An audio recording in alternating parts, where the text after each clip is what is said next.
now for Back Pages tonight, right here on Sky Sports News, bringing you a first look at the sports stories in the morning's newspapers. And joining us tonight are the Guardian's Jonathan Liew and Miguel Delaney from The Independent.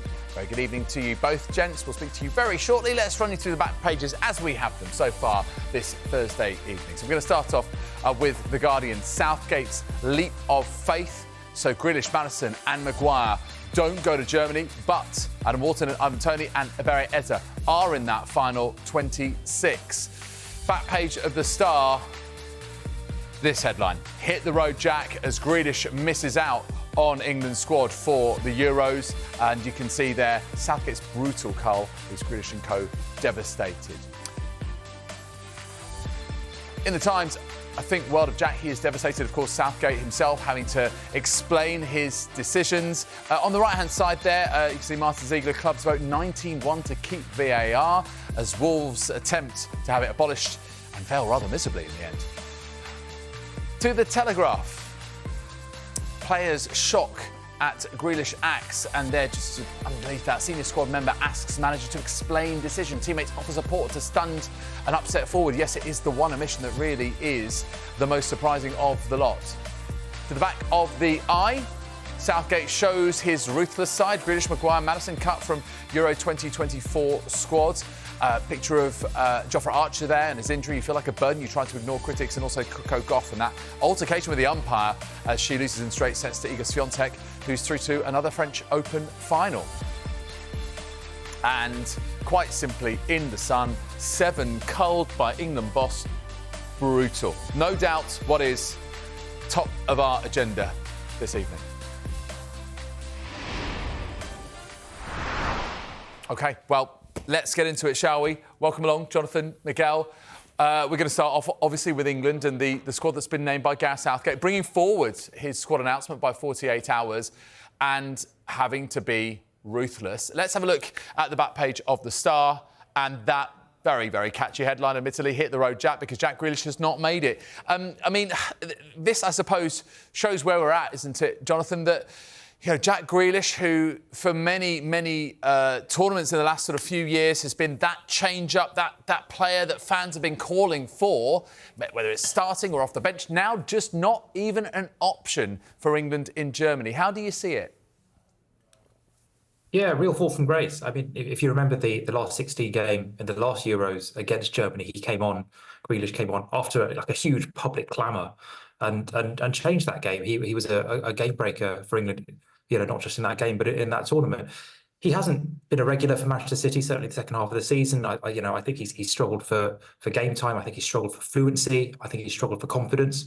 And this definitely feels like a squad that Gareth Southgate has picked on form rather than pedigree. And you know, certainly a lot of the people who have been criticising him for over loyalty or sticking to his favourites, there is very little that certainly I would quibble with in this squad. I'd maybe have Branthwaite in, but I think he's basically made very, very courageous and what I think are the right calls. And Grealish, you know, given England's wealth of talent and expertise and depth in those forward positions, you want your left winger to be, you know, contributing with goals. Grealish is, this isn't the only reason I think he's been left out, but his international record is 2 goals in 36 caps. He's never scored more than 8 goals in a season, in a league season in his career. And I think, you know, that you want a player in that position who's going to be a killer. And I think Grealish, certainly in the last season, has not proven to be that killer.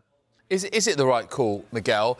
In the piece in The Telegraph, just reading some of what Matt Law and Sam Wallace have written here, Grealish was said to be stunned and upset by his omission. That surprise was matched by some teammates who visited his room after learning of his fate. Clearly, within the squad as well, the 33 that were there, maybe there was this kind of foregone conclusion mentality that Jack Grealish would just be in the 26. Do you think it is the right call for him to be omitted? On form, it's actually hard to disagree. I mean, it has felt like it's something that's been bubbling for some time. Even last year, I remember, before the 2022 World Cup, I remember Grealish himself talking to us at length after an England game about how he had to change his approach at Manchester City almost. And while that's tactically worked for Pep Guardiola, maybe kind of has removed some of the elements that Southgate would look to for England, or certainly that kind of more prominent role he plays. And Jonathan's reference there, kind of the drop-off in figures, really, something that Grealish himself has brought up. But it's funny, though, when the news broke, a German journalist messaged me basically saying, this is a shock decision. Like, those around the German squad, they all know Grealish. There's a fear factor with him, where that's not the case with Eze, or I think the player that is most commonly understood to have been picked ahead of Grealish, Anthony Gordon. But I suppose, I mean, there's almost a danger in that way of thinking as well, which Southgate has obviously tried to lean away from in terms of going on name, because, I mean, Eze, he is someone that can, I suppose, take charge of this tournament, and also, crucially, in contrast to Grealish, has a wicked shot from outside the box. And Gordon has obviously been one of the biggest impact players in the Premier League this season. So, I mean, in terms of, I suppose, Grealish's standing in the squad, and crucially maybe the kind of the personality and the kind of the chemistry of the team and all those elements, maybe it's a surprise. On pure form, it is actually hard to disagree too strongly. Well, what about, I suppose, how Gareth Southgate has dealt with Jack Grealish, Jonathan? In the Times, they've got a picture of Grealish. I think the world of Jackie is devastated. Southgate reveals pain of axing Grealish. But admittedly, you know, it's not like he's been a first-team regular for England, always starting. You know, even when he was very much at, you know, the top of his peak of his powers, and then when there was that clamour, it took that, and eventually he did play him. But I think, you know, what about that element and the makeup of the forwards as well? Because Grealish is quite unique, and then you look at some of the others and they are comparable. Their numbers stronger, but Grealish has some USPs, surely. Yeah, I think you're right in that. I'm not sure Southgate was ever 100% sold on Grealish as a player. I think what he brings as a personality is in the dressing room, he's clearly hugely popular amongst his fellow players. But as a player, and especially given England's problems further back, particularly at the left back slot, where they don't have a natural overlapping left full back, and you want the player in that position to offer, you know, the possibility of width, you know, getting to the byline, going outside. And Grealish, you know, if you've been watching him for Manchester City for the last couple of seasons, he hadn't been doing that. He's great at recycling possession. He's great at drawing defenders. He's great at drawing fouls. But in terms of, you know, game-breaking contributions, in terms of keeping defenders guessing, I think that's been the area in which he's been lacking. And I think the margins in tournament football are so fine that kind of that point of difference, that element of unpredictability, which I think, you know, for Gordon, you know, Gordon is a very different kind of player, Jared Bowen as well, but they have that ability to go outside and inside, and I think that is the kind of thing that is going to, you know, in the few opportunities you get in tournament football, that's the kind of thing that Southgate thinks might make the difference. I'm just looking at a piece in the inside of the Telegraph written by Oliver Brown. The headline here: Grealish's career at a crossroads after his unlikely Gaza moment. Again, just, you know, the uniqueness of the player and talking about that, again, a comparison with Paul Gascoigne. But I suppose also both on and off the pitch, mercurial, yes, but also, you know, did enjoy and does enjoy clearly his nights out. Do you think that might have been a factor, Miguel, as well? You know, with Gareth Southgate demanding a high standard of professionalism both on and off the pitch? I do think this just pretty good comes down to form and impact with England. But that said, it's almost like Oliver's pieces could trigger a bit of a memory there. I do remember last summer where Southgate had a few, if you look back to the headlines at the time and his quotes at the time, he didn't exactly seem 100% pleased with the extent of Grealish's celebrations, especially as England had games. I mean, people will talk about maybe they're meaningless games after winning a treble and all that, but this is Southgate's job. And so while I don't necessarily think it had much of an impact on the decision this time, I do remember Southgate's words then. But on the whole, yeah, I think this does just come down to this is the one area of the squad where Southgate has the most options.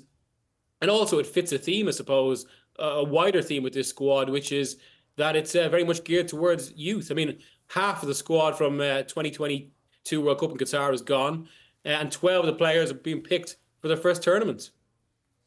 Let's switch our focus to defence, and one player that we know Southgate would have picked is Harry Maguire, but he has been unable to recover from a calf injury.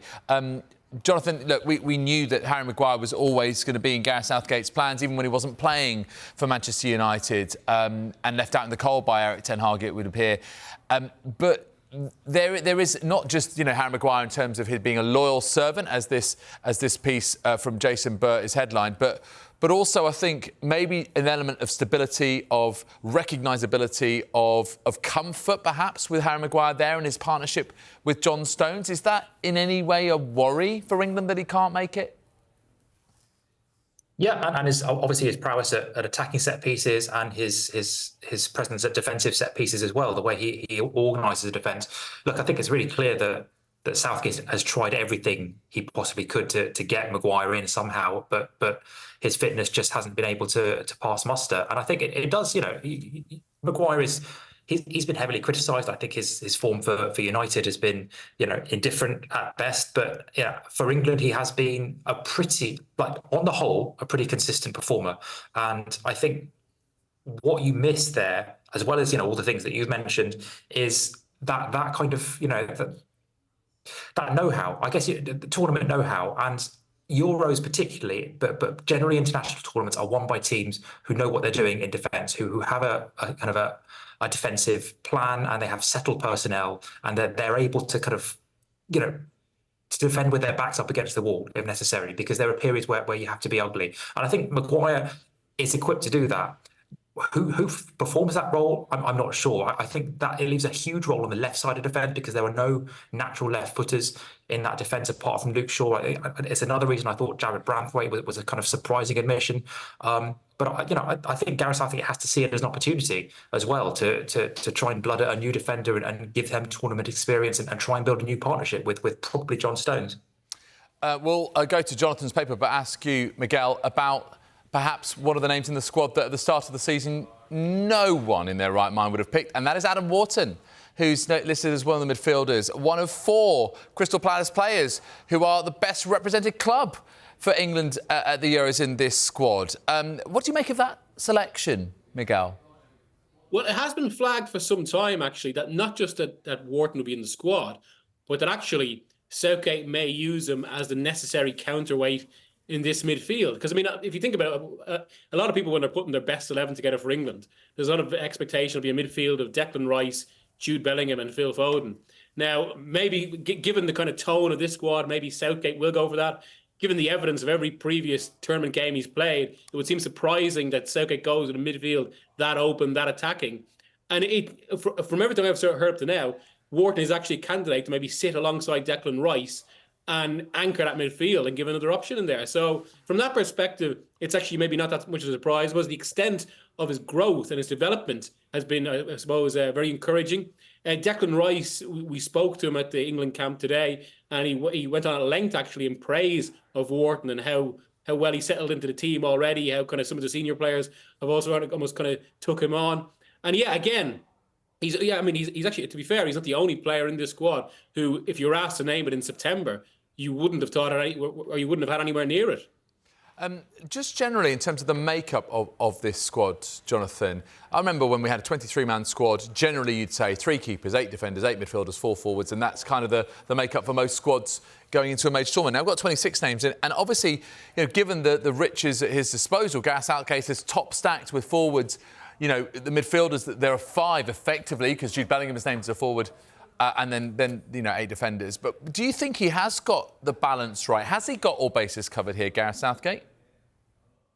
Yeah, if you look at the data, if you look at who actually is used in an international tournament, and the players that basically go home without being used, they are almost invariably, sub goalkeepers, second and third goalkeepers, and spare defenders. And I think one of my bugbears is when managers used to pick a tournament squad by basically going 2 for every position, when in fact, when you're trying to change a game, especially in knockout football, the players who you want to try and bring on to change a game are almost invariably midfielders and attackers. And I think if given England's depth of talent in those positions, it just makes sense to stack your side in those areas, because the time is going to come when England are going to need a game-changing substitute, whether it's Gordon or whether it's, Jared Bowen or whether it's Cole Palmer or whatever. But having as many options as you can, having as many different kinds of players as you can in those areas, I think, that's the sort of thing that is going to give them an edge in the tournament rather than just having another right back or having another right-sided central defender. And enough of an edge, Miguel, for England. You know what's coming here, don't you? For England to win their first major tournament since 1966 with this squad. How do you feel about their chances? Well, I think they should consider themselves among the favourites. Obviously they are in the bookmakers. Southgate spoke fairly openly about it today. About 3 months ago, I probably would have said they were maybe just about overall favourites. I think maybe with the way the squad has gone, with some injuries, it's possible Southgate has a bit too much work to do, and given that inexperience.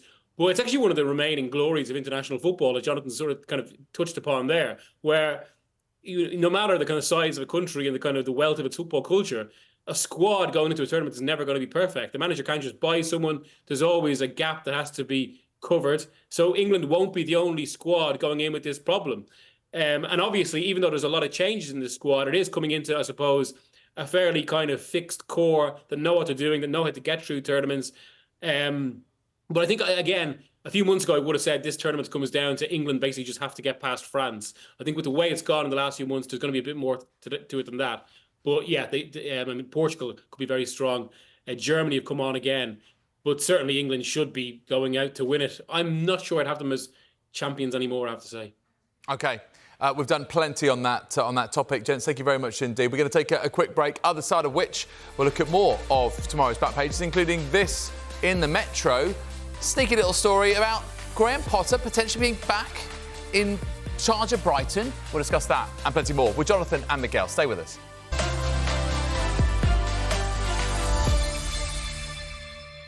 You are watching Back Pages tonight. Welcome back to you at home. Welcome back to Jonathan Liew, The Guardian, Miguel Delaney of The Independent. OK, I think we've covered England in sufficient detail.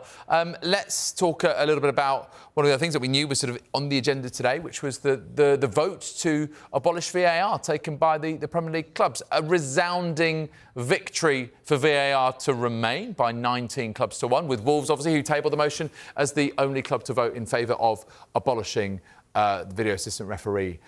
So this in the Telegraph, Wolves remain defiant despite landslide defeat in vote on VAR.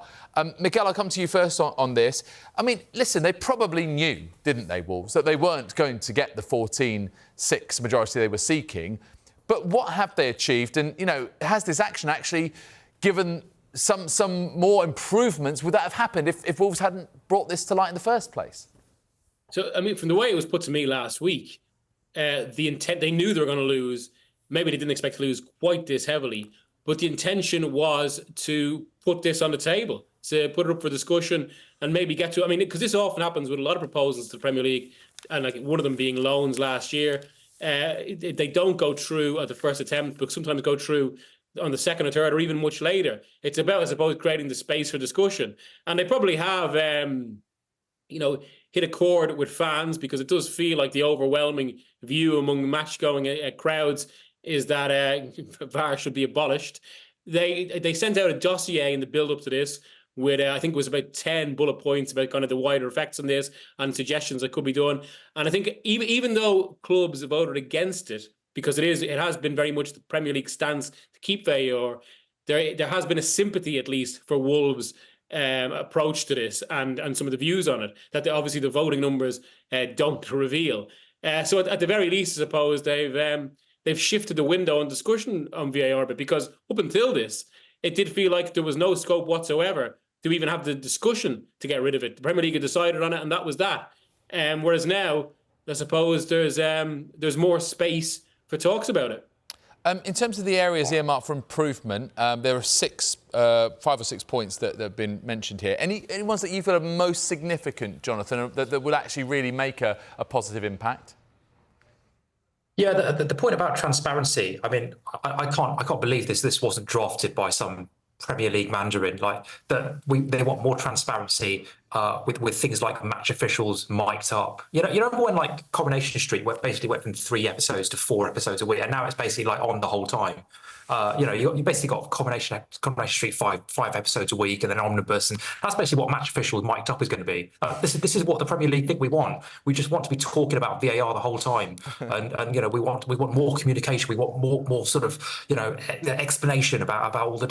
I think most fans just want this to go away, whether it's by scrapping it entirely or whether it's by having it working smoothly and not having this thing just like impinging on our enjoyment every week. And I think what's more likely to happen is that this technology incrementally improves until we kind of stop noticing it. And I think that's probably the best of a very bad case of scenarios.